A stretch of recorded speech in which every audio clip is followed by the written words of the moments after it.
कुछ एक्सपर्ट्स कहते हैं गोल्ड और ऊपर जाएगा क्योंकि ग्लोबल टेंशन खत्म नहीं हुई। कुछ दूसरे कहते हैं ये ओवरवैल्यूएशन हो सकता है, एक टेम्पररी बबल। सच क्या है? सच ये है, गोल्ड कभी जीरो नहीं होता, लेकिन गोल्ड हमेशा सीधा ऊपर भी नहीं जाता। हर तेजी के बाद एक करेक्शन आता है, और हर करेक्शन के बाद लॉन्ग टर्म ट्रेंड फिर डिसाइड। गोल्ड का दाम सिर्फ डिमांड से नहीं, ग्लोबल पॉलिटिक्स से भी जुड़ा होता है। अगर डॉलर कमजोर होता है तो गोल्ड महंगा होता है। अगर वार का खतरा बढ़ता है तो लोग सिर्फ एसेट की तरफ भागते हैं। अगर इकोनॉमिक स्लोडाउन आता है तो इन्वेस्टमेंट गोल्ड में शिफ्ट होता है। मतलब गोल्ड का ग्राफ सिर्फ एक मेटल की कहानी नहीं, बल्कि पूरी दुनिया की हालत का आईना है।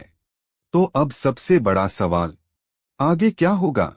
अगर इन्फ्लेशन कंट्रोल में आ गया, अगर वार टेंशन्स कम हो गई, तो गोल्ड में थोड़ी गिरावट आ सकती है। लेकिन अगर दुनिया फिर किसी क्राइसिस की तरफ बढ़ी, तो गोल्ड नया रिकॉर्ड बना सकता है। इसलिए स्मार्ट इन्वेस्टर्स एक रूल फॉलो करते हैं, डाइवर्सिफिकेशन।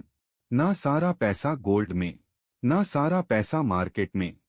बैलेंस ही सेफ्टी है। गोल्ड महंगा है, ये सच है, लेकिन गोल्ड की असली कहानी प्राइस से ज्यादा लोगों के डर और भरोसे की कहानी है।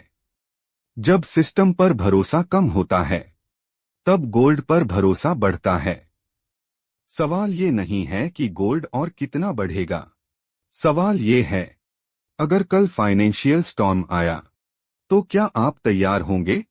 क्योंकि जब दुनिया हिलती है, तब सोना नहीं, सिर्फ